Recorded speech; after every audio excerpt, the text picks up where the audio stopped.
ગુજરાત વરસાદનું કહેર યથાવત સૌરાષ્ટ્ર અને દક્ષિણ ગુજરાતમાં રેડ એલર્ટ અને અનેક જિલ્લાઓમાં અતિભારે વરસાદની આગાહી ગુજરાતમાં છેલ્લા કેટલાક દિવસોથી ચોમાસું ધીમે ધીમે જોર પકડી રહ્યું છે અને અનેક વિસ્તારોમાં સતત વરસાદી માહોલ જોવા મળી રહ્યો છે. હવામાન વિભાગે આજે તેમજ આગામી દિવસો માટે અનેક જિલ્લાઓમાં ભારેથી અતિભારે વરસાદની આગાહી સાથે એલર્ટ જાહેર કર્યું છે. 4 જુલાઈ 2026 દરમિયાન પણ વરસાદી માહોલ. હવામાન વિભાગે 4 જુલાઈ 2026 દરમિયાન પણ વરસાદી માહોલ યથાવત રહેવાની સંભાવના વ્યક્ત કરી છે. ભાવનગર, સુરત, નવસારી, ડાંગ, વલસાડ, ગીર સોમનાથ, અમરેલી, ભરૂચ, નર્મદા, તાપી, છોટા ઉદેપુર, દાહોદ, પોરબંદર, જૂનાગઢ, રાજકોટ, આણંદ, વડોદરા, પંચમહાલ અને મહીસાગર જિલ્લામાં ભારેથી અતિભારે વરસાદ પડી શકે છે.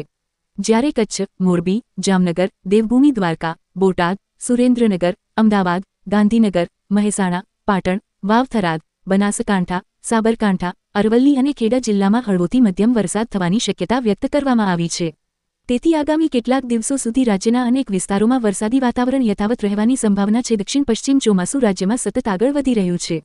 હાલ ચોમાસું ગુજરાતના કેટલાક ભાગો ઉપરાંત ઉત્તર પ્રદેશના બાકીના વિસ્તારો, સમગ્ર દિલ્હી, મધ્યપ્રદેશના મોટાભાગના વિસ્તારો તેમજ હરિયાણા, પંજાબ અને રાજસ્થાનના કેટલાક ભાગોમાં આગળ વધ્યું છે.